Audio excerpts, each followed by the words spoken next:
Hey guys, Pond here with another video for Rise of Empires, Ice and Fire. It's Sunday night and I thought I'd do another season hero guide for you lot. Before doing that, just a bit of an update from the weekend. I was working most of the weekend, so I haven't had a lot of time on the game, just going through the accounts and doing the basics. I did reinforce Alliance members yesterday during KE against State 40 and picked up about nearly 400 million points. Luckily, because I really didn't have time to do any kill event yesterday. And then today I just did building day. I'm on to level 25 of my blue dragon lair, so that means I will be unlocking the last of the 5 dragon lairs on Tuesday, Frost Dragon Lair. And then I'm going to be struggling a bit for buildings. I've already got all my encampments up to at least level 24. I need to do a few levels on my medical tents. I've finished storage for iron and food. I've got 7 levels to do for charcoal, a few levels for lumber, 8 levels for ale, even though, what am I doing already? I can already store 46.5 ale. I never go more than what I've got there. So yeah, I'm going to be very close to running out of buildings and having to just use Dragonite is the only way that I'm going to be able to get points on a Tuesday, which is a little bit worrying because that's going to slow down. Obviously, less courage medals means slowing down research progression, but there's not a lot I can do about that really. So there you go. Also, another little cool thing. Earlier today, before I did a couple of buildings to get my points up, I actually did go over 1G of iron in my account for a couple of minutes. So I'm currently sitting at 990 million iron, and I'm already over a G for everything else. G for marble, 1.2 G for lumber, and just the 2.1 G of food. And I have about another, well, I've got well over a G in my farms for food, so I'm never going to use that food. So I think everyone will be getting a decent donation in the shrine this week, particularly if they need food. Just talk about the channel as well. So I'm well over 600 subscribers now. I think I'm on 621. That is brilliant. Thank you so much. For those of you that haven't already, please do click that subscribe button, ring the bell, share my channel in your alliance chats, province chats, and on your socials. That would be much appreciated. And of course, as always, do place any comments that you have in the section below, and I'll try my best to get back to you as soon as I can. Also trying to answer questions when I've got a few seconds free in the All-State Discord group, which has over 1,000 members. I've been getting quite a few questions through that as well. So busy at the moment. As I said at the start, this is a hero guide video, and we've been working our way through the S2 heroes. Last time was the Immortal, so that means today is Peacebringer. He is the second of the 2 Footmen S2 heroes, as it says there. And on top left here, it says he's a defense hero, and that means this hero excels at taking punishment suitable for front row squads. So Peacebringer is definitely a front row hero, defensive hero, and let's see what skills he's got and what we're going to want to use. So skill 1, of course, is the Dictator skill, the usual increases to your troop numbers up to 23,100. Skill 2, his first hero specific skill. This is a status skill.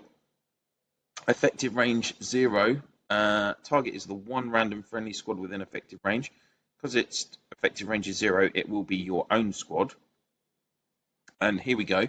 Hero squad has 50% chance to be buffed every turn, taking between minus 23% up to minus 50% fewer damage these turns. So that means you've got a 50% chance that if you max this skill, your troops in that squad will take 50% less damage. Less damage means more troops. More troops mean they're going to last in the battle longer. You're going to hold that front row defensive line for longer. And then a second element to this, hero squad has a 35% chance to counterattack when basic attacked, dealing between 100% damage to 190% damage to the damage source. So um, there's a buff element to this skill for your troops, and then there's this second offensive element with the counter attacking. So that's a nice skill.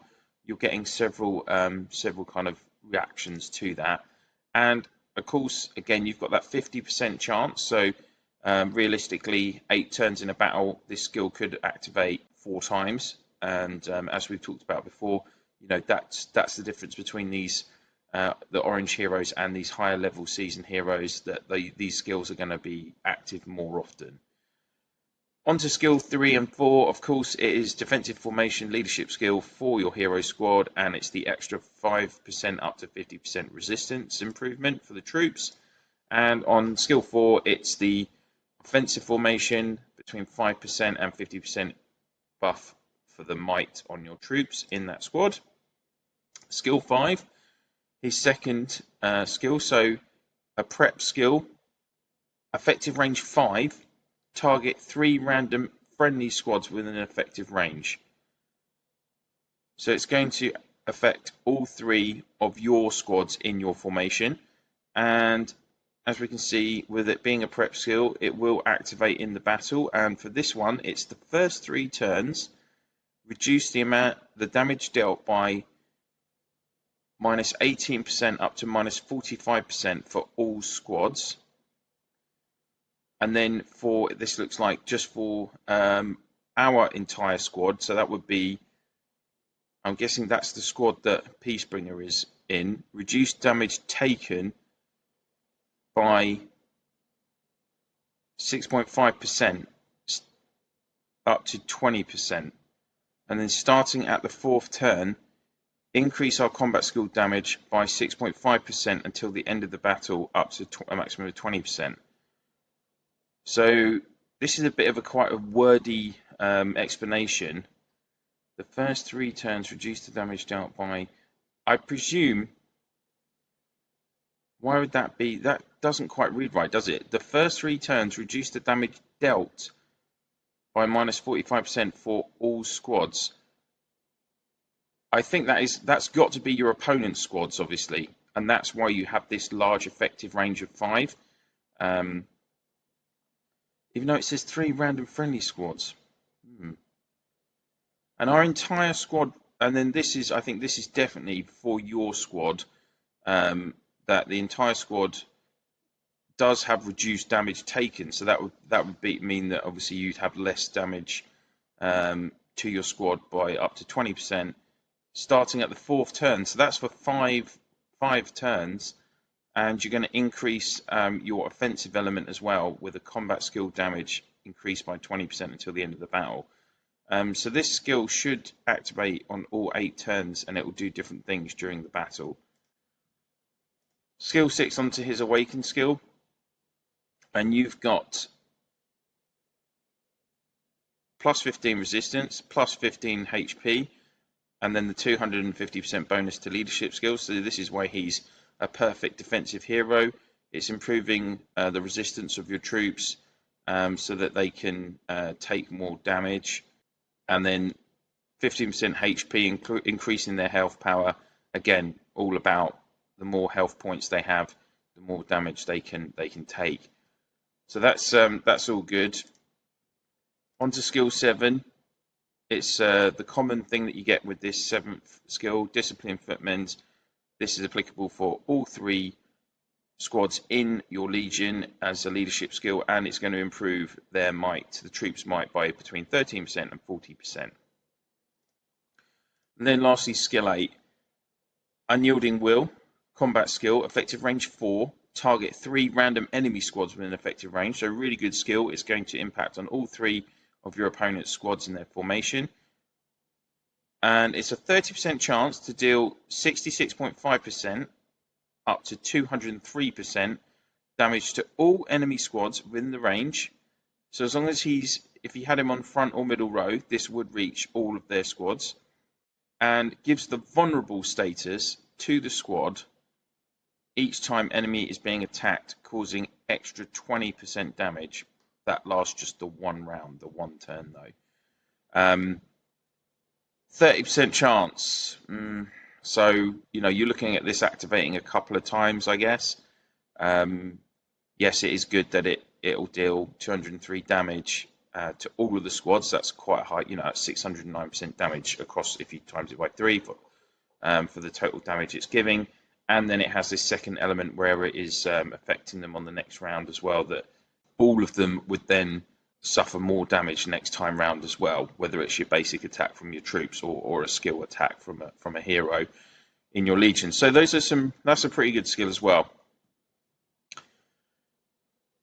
Being a defensive hero, and he's going to be on your front row, you want to awaken him first, unlock skill 6 with that first duplicate, because you want to have as many troops on that front row as possible so that it doesn't collapse or the troops don't flee, because you don't want to obviously lose that front row because you lose Peacebringer at the same time, and then obviously you're in the next battle or the next turn, you're only going to have your middle and back row left in the battle.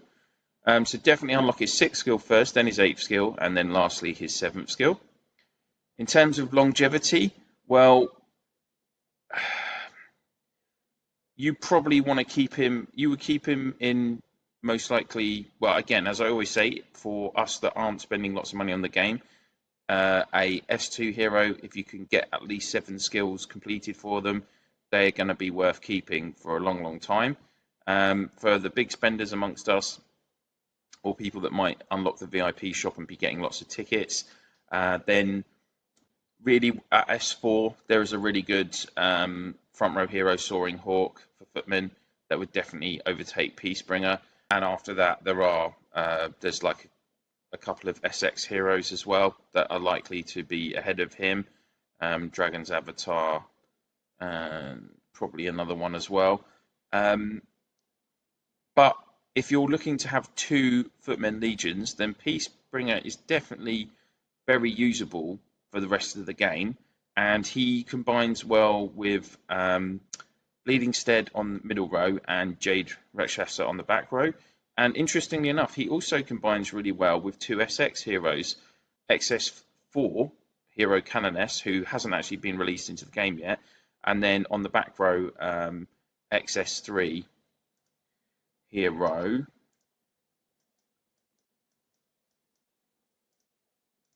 here, Valkyrie. There we go. So he does, Peacebringer does combine, as I say, with quite a few heroes quite well, and he would last quite long into the game if you really want him to.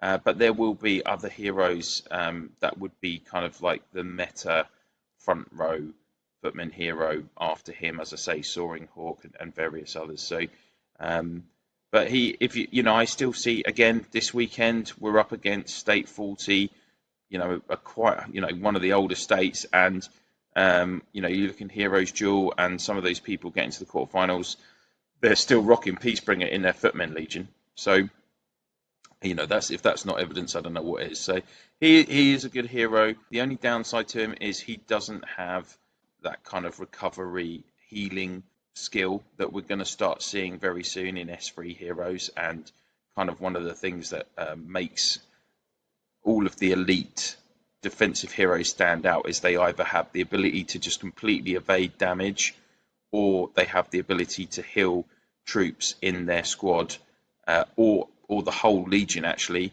and so that really makes it more difficult for your opponent to win the battle.